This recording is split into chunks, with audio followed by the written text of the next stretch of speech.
एक और न्यूमेरिकल करवा रही हूँ, 2 न्यूमेरिकल्स और करवाऊँगी आपकी प्रैक्टिस के लिए। होपफुली उसके बाद आई थिंक आपको अच्छा समझ में आना चाहिए, कोई डाउट्स नहीं रहेंगे।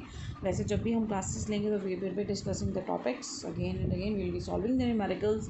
प्लीज़ इस कॉन्सेप्ट को ध्यान से सुनो, समझो, और जहाँ हमें दिक्कत हो प्लीज़ बताइए। This is question number 3। Question number 3 में मेरे पास जो डिटेल्स है मैं इस पेज पे लिख रही हूँ।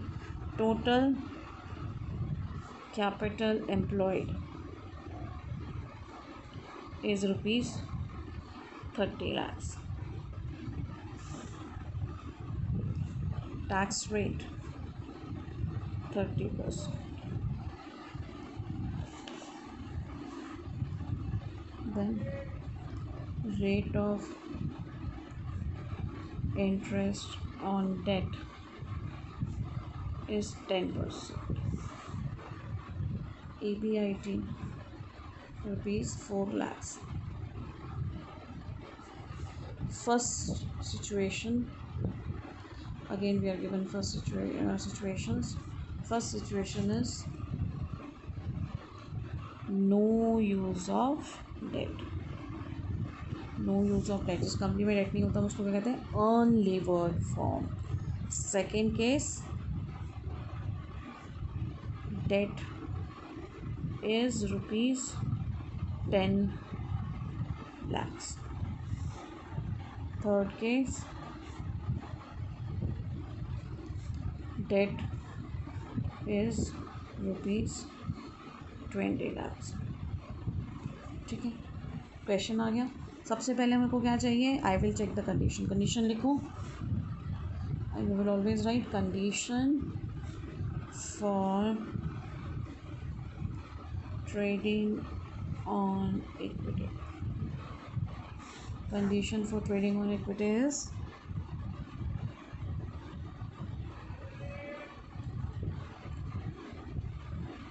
ROI should be greater than interest on debt. ROI कितना है, ROI कैलकुलेट करोगे, ये कंडीशन है आपकी।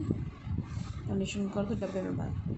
Now let's calculate ROI। ROI is equal to EBIT upon total capital employed into 100। EBIT है 4 lakhs divided by capital employed 30 lakhs into 100.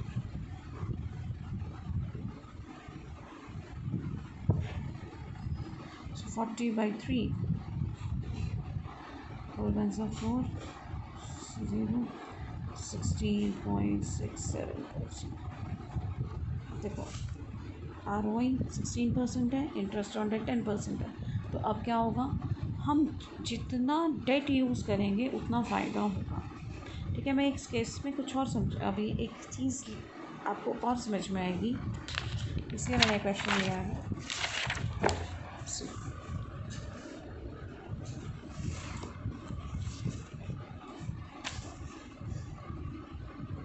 This is first situation, this is second situation, and this is the third situation. Okay, now this is equity. First situation में unlevered form है, 30 lakhs की equity है।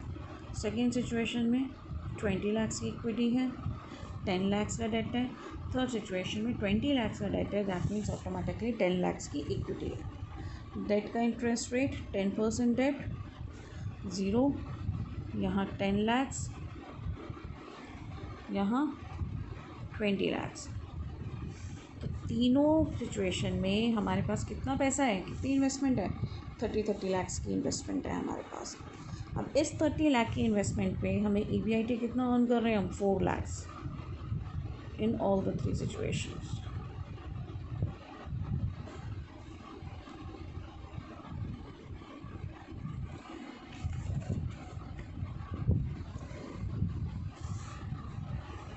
अब हम क्या minus करेंगे, सबसे पहले interest on date.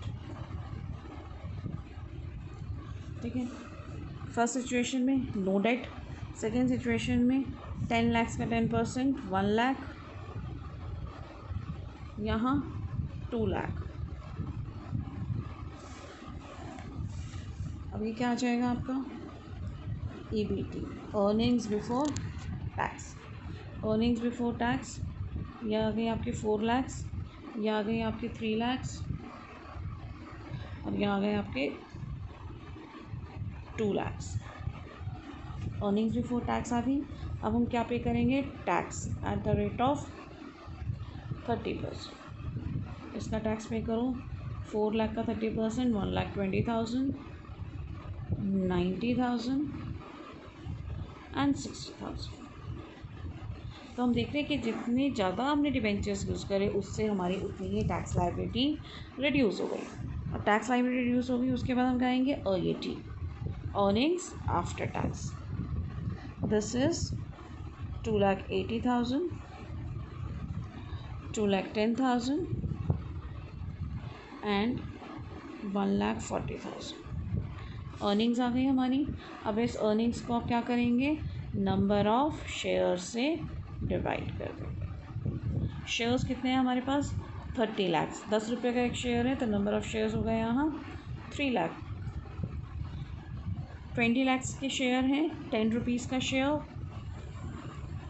2 lakh, 10 lakhs 1 lakh. फिर आप कैलकुलेट करोगे earning per share. Earning per share कैसे निकालते हो, EAT divided by number of shares. 2,80,000 divided by 3 lakh, it will give you 0.90, 1.05 and it will come out to be 1.4। तो अब देखोगे जो अर्निंग पर शेयर है वो यहाँ से यहाँ इंक्रीज़ हुआ, यहाँ से यहाँ फिर इंक्रीज़ हो गया। फर्स्ट सिचुएशन में शेयर होल्डर्स आर अर्निंग 0.93, यहाँ 1.05, यहाँ थर्ड सिचुएशन में और बढ़ गया, इट रोज टू 1.4। इस पॉइंट से I want to clear the concept that when ROI निकाली थी आपने 16%, when ROI is greater than interest on debt, जब भी जिस भी सिचुएशन में ROI ज़्यादा है, इंटरेस्ट ऑन डेट कम है, तब इंक्रीज यूज़ ऑफ डेट। देखो हमने डेट क्या बढ़ा दिया, 10 से 20 कर दिया। जितना डेट हम बढ़ाते जाएंगे टिल द टाइम ROI ज़्यादा है, इंटरेस्ट ऑन डेट कम है, तब तक हमारे शेयर होल्डर्स की अर्निंग इंक्रीज़ होती। अगर और 25 आप इस क्वेश्चन को आप अटेम्प्ट करना, फोर्थ सिचुएशन लेना, 25 लैक्स हैं, आप देखेंगे वहाँ हमारी जो EPS है और इंक्रीज़ हो गई। तो EPS will go on increasing till the time ROI is greater than interest on debt and we are using more use of debt.